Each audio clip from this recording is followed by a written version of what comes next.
Hello, I'm Dr. Terry Simpson, and today I'm going to talk to you a little bit about weight loss surgery and why it might be the best thing for you. I'm going to talk to you a little bit about your body and how it works, and why diet and exercise hasn't worked, and letting you know it's not you, it's not a failure, it's not something on your part. I'm going to talk to you a little bit about the different types of weight loss surgery that we do, because we do them all. We don't just try and fit you into one weight loss surgery that we do.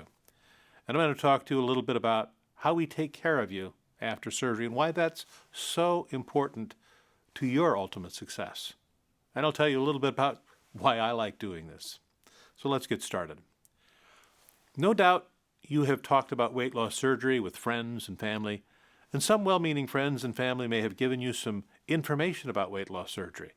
Well, we're going to talk about the efficacy, meaning the effectiveness of weight loss surgery, and the long-term results about weight loss surgery.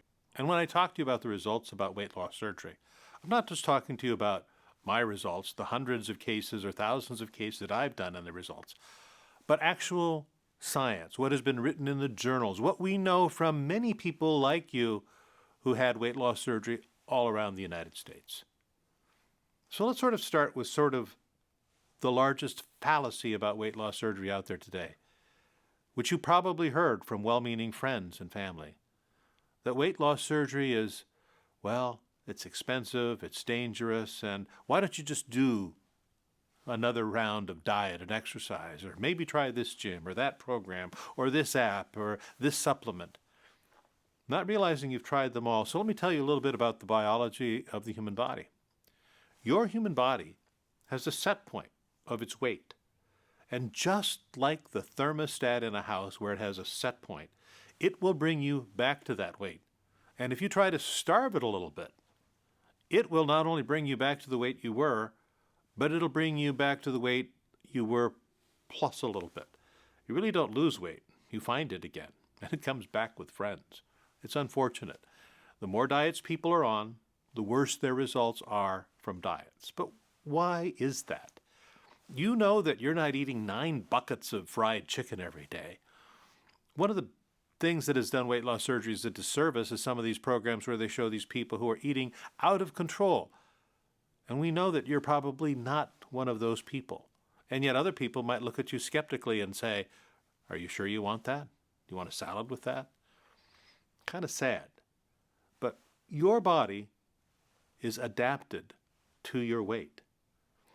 And it's adapted that way from about 50 hormones that have to do with your appetite, how soon you feel full after a meal, how much you choose to eat. It has to do with how fast your metabolism goes. It has to do with all of those things. There is no perfect diet for weight loss. There are good diets to prevent heart disease and decrease risk of cancer and strokes, but there isn't a good diet for weight loss. And in fact, when we look at the national averages, the United States has more diets out there than ever before, and obesity is more of a problem. It isn't you. It's your body working against you. Here's what happens when you go on a diet. You start losing weight, you feel good, you might lose 10, 20, 30, 40, you might lose 100 pounds, but then over the course of time it creeps back. One of the hormones that creeps back is called ghrelin. It's an appetite hormone. And that hormone is so strong that if I were to have you over at my house for Thanksgiving dinner, and I'm a great cook, and you'd eat all this stuff and you'd be stuffed, and I were to inject you with that hormone, you would have Thanksgiving dinner all over again. One of the things that happens after people diet is their appetite hormone goes up a little bit. Not much, not like you're hangry all the time, but just enough. They're just going to consume a few extra calories after the diet, and then over the course of a couple years, you regain that weight. Your body has a set point, like your thermostat. It brings you back to that weight.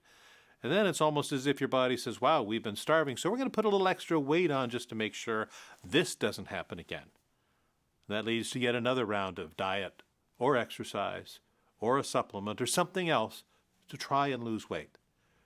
So why does weight loss surgery work when those don't? It works because of the way we rearrange your insides, the way we change your body around. Your body is fooled into thinking that you're fuller than you are when you're not. It's fooled into thinking that you have more food in your body than you do, and it helps you so that you lose the weight and can keep it off not just this year or next year, but for the rest of your life.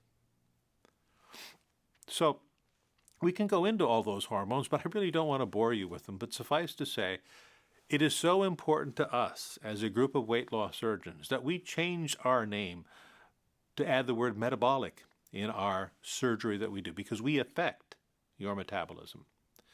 Let me give you some examples of some patients that I've had. Patients that have been on things like The Biggest Loser. They've lost all of their weight. They were away from their house for months at a time. They were doing physical therapy and they lost their weight, and then they regained it back. You may have seen articles about people who have done that because their metabolism changes and things change. And what worked for them? It turned out it was weight loss surgery, something that's effective and that works. People are often afraid when they think about surgery because they say, well, it's surgery. How dangerous is that? It's surgery. Well, I kind of want to go through a little study that was done of the last 66,000 surgeries that were done in the United States on people who had diabetes. You know, all of our operations are sort of categorized to a main database program so that we can tell you how effective surgery is. Not just my results, not the results of my partner and me, not the results of the weight loss surgeons in all of California, but all over the United States. So when they queried the database and they looked at the last 66,000 people with diabetes who have had surgery, do you know what the safest surgery was? The two safest surgeries were a Roux-en-Y gastric bypass and a gastric sleeve. Two of the weight loss surgeries I'm going to tell you more about a little later. They are safer than taking out an appendix. They're safer than taking out a gallbladder. They're safer than replacing a knee or a hip. They're safer than doing coronary artery bypass surgery. So these are surgeries that we do, many often as outpatients, that are safer for you than the other surgeries that you wouldn't hesitate to have done. Then I'll hear people say, well, you know, you'll just gain all your weight back anyway after surgery because I know somebody who did. Well, sometimes people do gain their weight back, but the long-term results of weight loss surgery, the 5 and 10-year data, is spectacular. Typically, we look at 5-year data and we see that 70% or more keep off weight loss. And you say, wait a minute, that doesn't sound good. Well, compare that to diet and exercise programs. The best numbers we have for them are 2%. And we know how we can help you keep the rest of that off.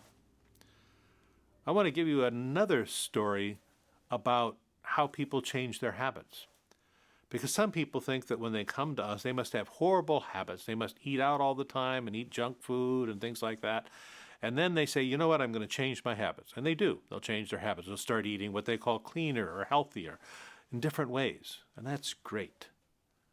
We love it when patients change before they come to us. But I'm going to give you an example of a patient of mine who was a young woman, and she started going to work and getting married, and she was working in a high-stress job, and she started drinking Coca-Cola because it gave her energy and had caffeine and it had sugar, and she was drinking a case of Coke a day, and she ended up at over 300 pounds.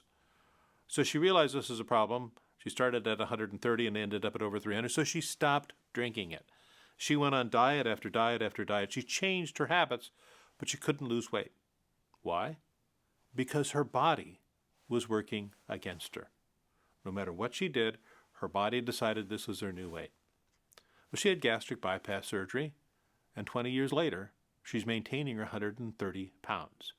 She obviously quit her bad habits long ago, changed the way she was eating, but she needed weight loss surgery to get her back to where she needed to be. And that story is repeated over and over and over again. Are you ready to proceed? You think you found the operation for you or want us to help you with that?